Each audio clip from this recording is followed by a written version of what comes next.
And good day to you, and welcome again to In the Know with Willard Shepard, Willard Shepard Law and Media here on the Miami Community News Network. We're always thankful that you're with us, but especially today because we're going to talk about one of my favorite things, that's airplanes and flying. And I'm honored to have such an incredible set of guests with me here today. First of all, my friend and the president of the Greater Miami Aviation Association, Aviv Tzur, Miss Silvia Gutierrez, the president at TIC Aerospace. We're going to find out a lot more about that. But our most important guest and our guest of honor, our scholarship recipient, Miss Shennisha Fleur, AAR Miami. She's a mechanic and looking forward to going to be an aerospace and airline engineer. And Aviv and Silvia and I are going to try to help you get to that point. Absolutely. So, big picture, first of all, Aviv, I want to start out with you. Tell us about the Greater Miami Aviation Association and really its impact on our economy here. People get to MIA, they drive down 36th Street, but they really don't realize a lot of what's going on there about the businesses there and all that they do to drive our economy. Okay, so when we talk about the Greater Miami Aviation Association, we're going to go all the way back to 1927. A group of aviation enthusiasts gathered together and said, we need to have an international airport in Miami. And that's when they established the Greater Miami Airport Association. And a year later, Miami International Airport was established. You may know one of the names of the leaders of this group was Glenn Curtis, who was known as the mechanic for the Wright brothers, but really was an innovator and later on formed Curtiss-Wright with the Wright brothers. So since 1927, the Greater Miami Aviation Association has evolved. Over my tenure in the last, let's say, 20 years, we represent the industry vis-a-vis the legislators. We talk to government official about ideas and issues that are important to the industry. We serve as a gathering place for aviation companies and enthusiasts, but most importantly, we support the next generation of aviators, just like Shennisha. Which we're going to find out a lot more about that in just a second. Ms. Gutierrez, tell us about your company, how it provides jobs, and how when people ultimately get on an airplane, they can fly safely. Yes, I started my company the first year of my college education with a logistic company, and then with a background, I started the repair station. TIC Aerospace is a repair station, FAA and EASA certified. We do airframe, batteries, harness, accessories, and I'm very proud that it's a hard industry because it's very demanding. You have to be commitments like 24/7. It's not like I'm gonna have my schedule and I'm gonna just leave the work.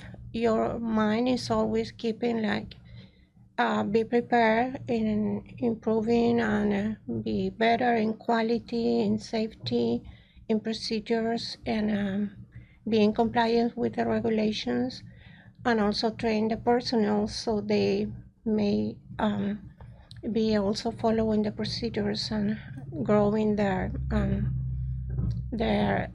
preparations so they may touch the parts in a safe way, those parts that goes to airplanes and keep our families flying safe.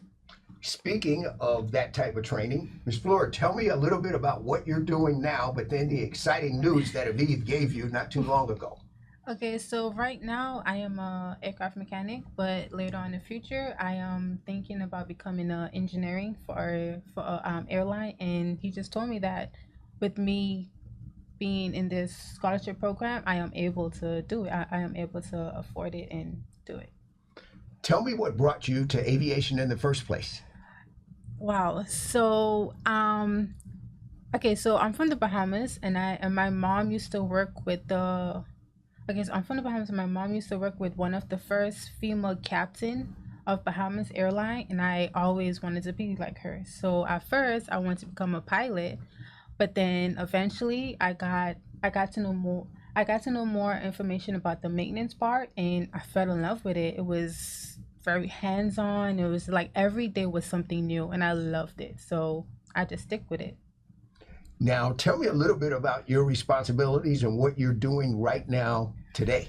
So right now today, I have to make sure everything is airworthy. I have to make sure that I'm following the right procedures on the maintenance manual. Make sure everything is. It's a lot of paperwork, like Yes. kind of like that. Yes, it's a lot of reading, it's a lot of paperwork that's not, but it's still fun. It's like every day is something new. I have to make sure everything is, working properly.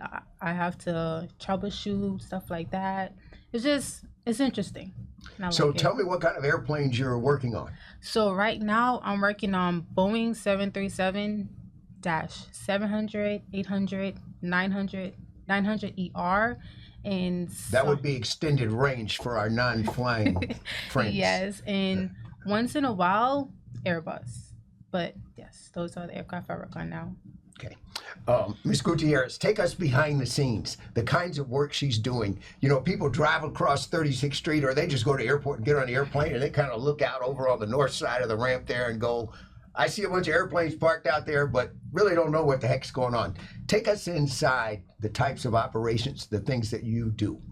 Yeah, well, we prepare our technicians with familiarization with the airplane so they may know what are the sections, how to touch the airplane, what is the procedure. As she mentioned, the manual. And the first thing, when they started working, they have to stop and say, okay, do I have the proper training? Do I have the proper equipment? Do I have the right manual, the last revision? Do I have the tooling?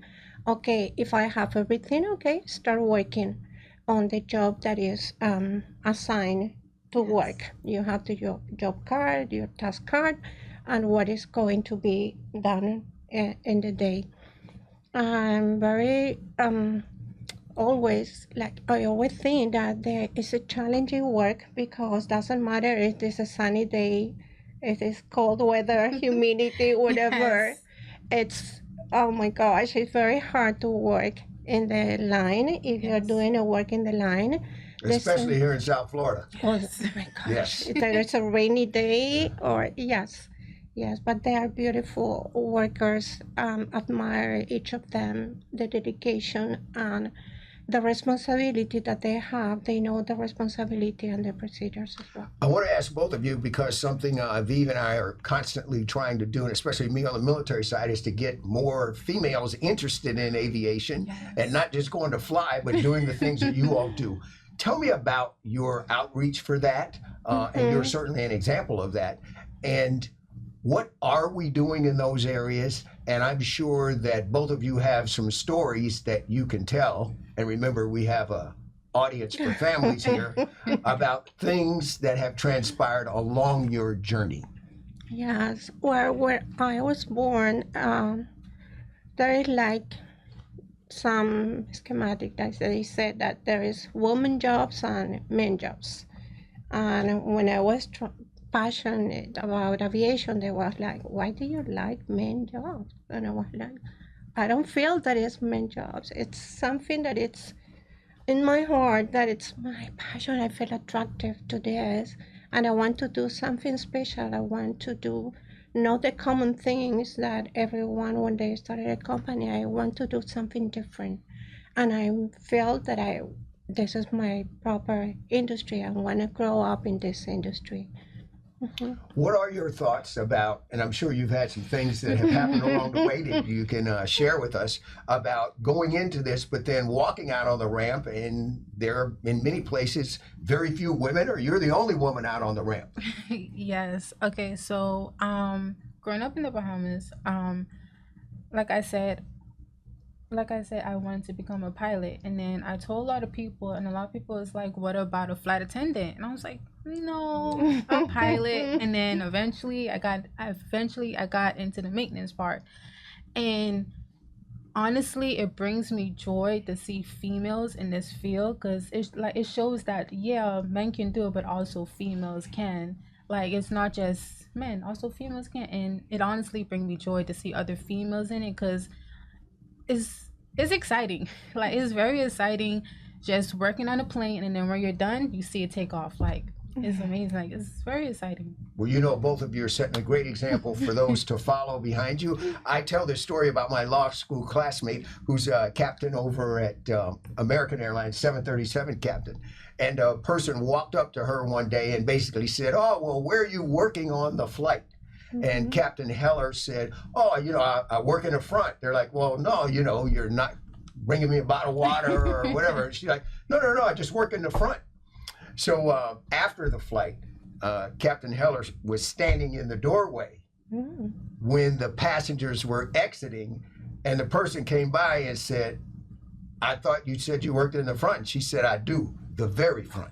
Yes. The very And first. that's just one of the types of things that Yes. the challenges that you all face, and we admire what you're doing with that.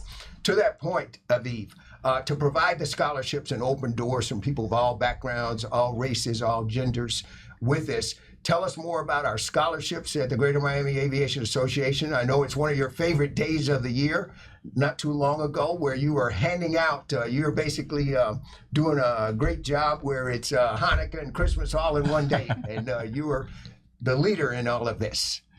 Well, first I want to say that Shennisha and I have something in common because I worked where she works now. Because many years ago, I used to be the CEO of Airborne Heavy Maintenance, which is now AAR Miami. And we built this hangar. And when I first started in aviation over 30 years ago, you know, it was a man's world, like James Brown always saying, it was a man's world. I mean, I think back then, maybe we had one female mechanic. And, you know, me and my colleagues in GMAA, we want to change that paradigm. We don't think it's appropriate that in an industry that, you know, takes so much innovation and progress, only 10% of the mechanics and pilots today are minorities, and only 6% are women.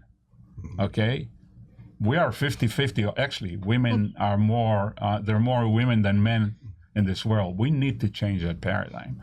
And so the organization as a whole decided to assist in pushing the industry and introducing it to females and the minorities from a young age. You know, we took part a few months ago in Aviation Day for women, where, you know, even ladies that are in elementary school come over and get to touch airplanes and talk to pilots and talk to mechanics and see. That first contact is so important, because maybe 1 out of 10 will say, "This excites me. I don't want to be a flight attendant. I want to be a mechanic. I want to be a pilot." And our organization is there to support them if they want to do it. Tell us about the scholarships that were given out, the volume of them, and then I want you to tell us what you're going to do with the funds that you have. Okay. So this was our best year in terms of volume of scholarships. We gave 50 scholarships and over $100,000 in scholarship money. And of course, it's not the same amount to someone who's going to an A&P, airframe and power plant program to become a mechanic, or someone who wants to become a pilot, because flying lessons are so much more expensive. So it's not the same amount of money that we're giving mechanics and we're giving pilots, or we're giving people in management programs. But the totality was over $100,000, and we go through a rigorous process. The recipients have to qualify. They need to be either citizens or have a green card. They need to demonstrate dedication to their program. The program, college program or in the university program, has to be qualified by us. They need to maintain a good grade point average. And of course, they need to demonstrate financial need. And so we go through dozens of applications, and we pick the people who are actually right for it, and then we interview them.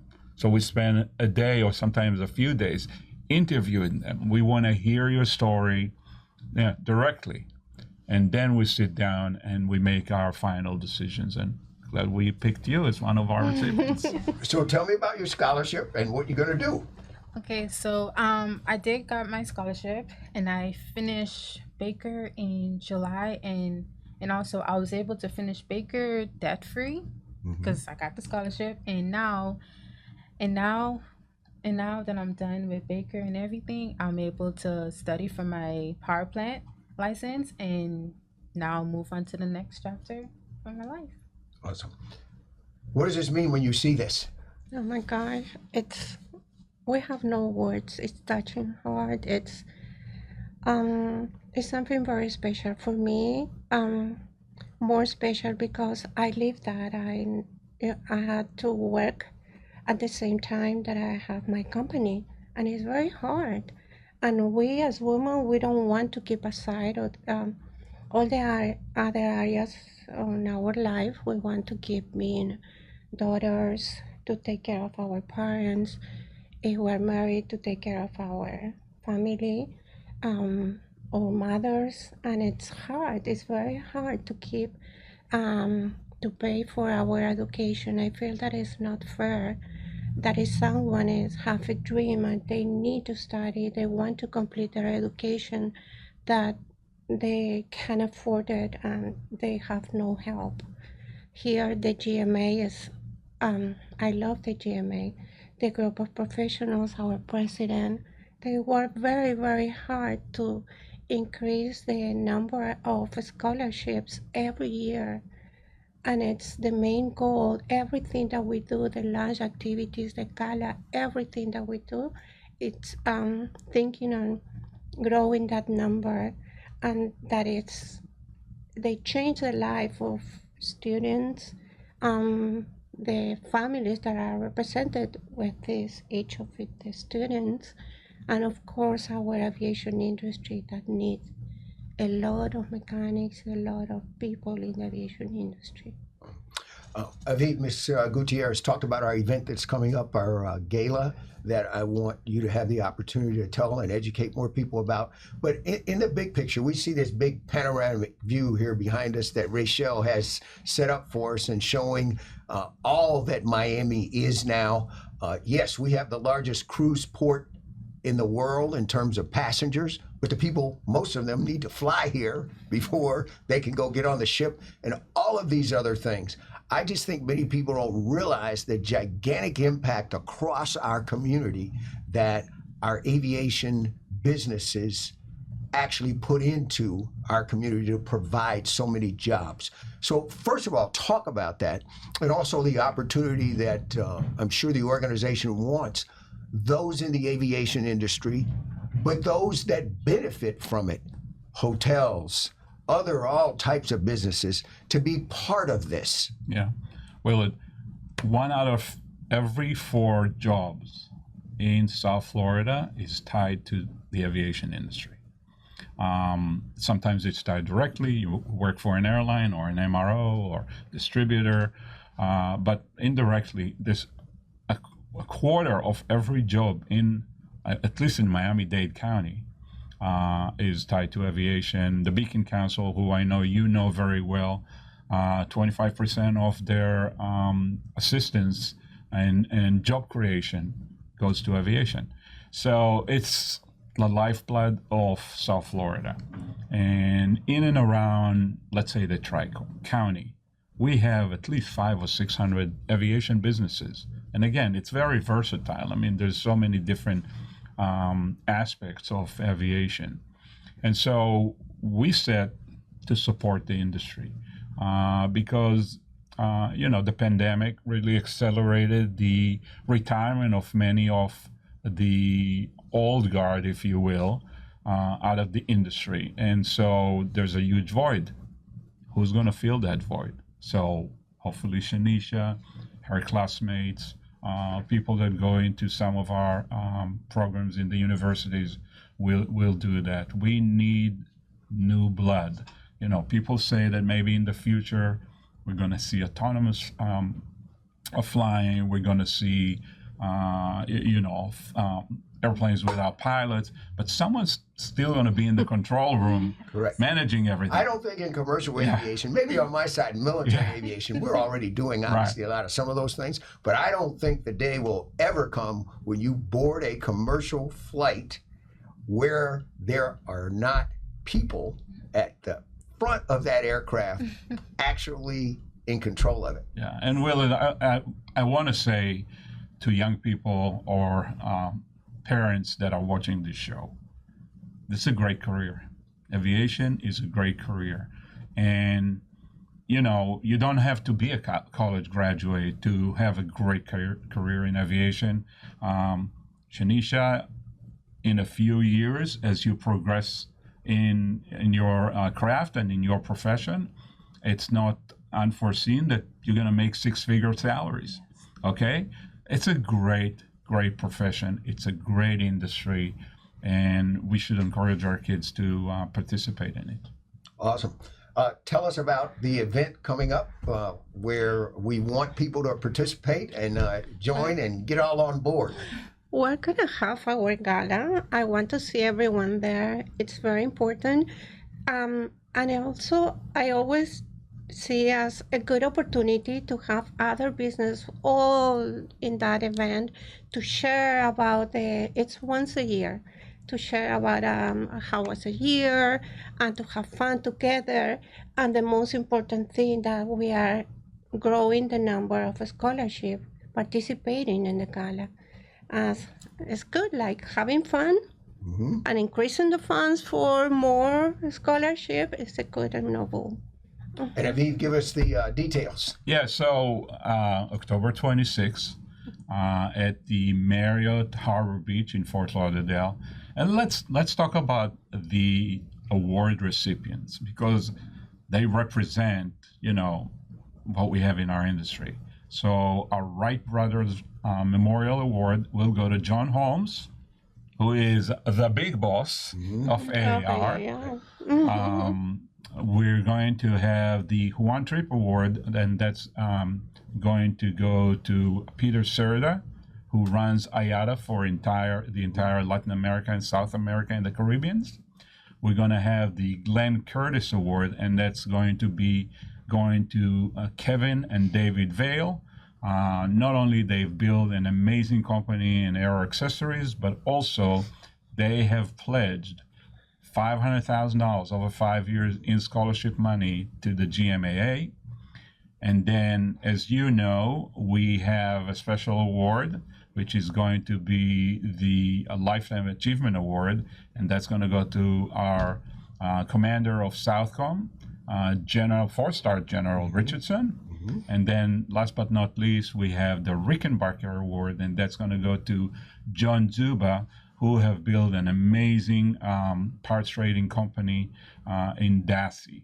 So there you see, we have an amazing array of people, all contributed to this industry, employment, generation of revenues for this region, and we're thankful. Ms. Fleur, what do you say to young people who want to come behind you, have thought about this, but don't think there's a way to make it reality? Oh, wow. So I'll definitely say that is definitely a way. If you know, if you know the right people you have to help is definitely a way. We have social media. You always go on social media and do your research and find the right schools that's good for you. But I'll definitely encourage the younger generation, especially females, to join aviation because it's worth it. Like, it's amazing. Aviation, every day is something new, is not the same. And also, don't forget, there's like different fields in aviation. You don't have to be a pilot, you don't have to be a flight attendant. There's different fields in aviation. There's more than one field in aviation that everyone can go into. I don't want to leave out, and Aviv, you can emphasize this, our air traffic controllers. Yep. In those areas. We haven't mentioned that yet, but obviously we need permission to fly into certain areas and can't go in there without them. So some of these scholarship and other opportunities discuss that part about it. For this cuts across not just the things that people would just think off the top of their head that you thought about, but other different types of aviation careers, including those in administrative areas. Absolutely, and Miami-Dade College have a great program in conjunction with the FAA, and I am aware that there are some other universities that are looking into such programs. Awesome.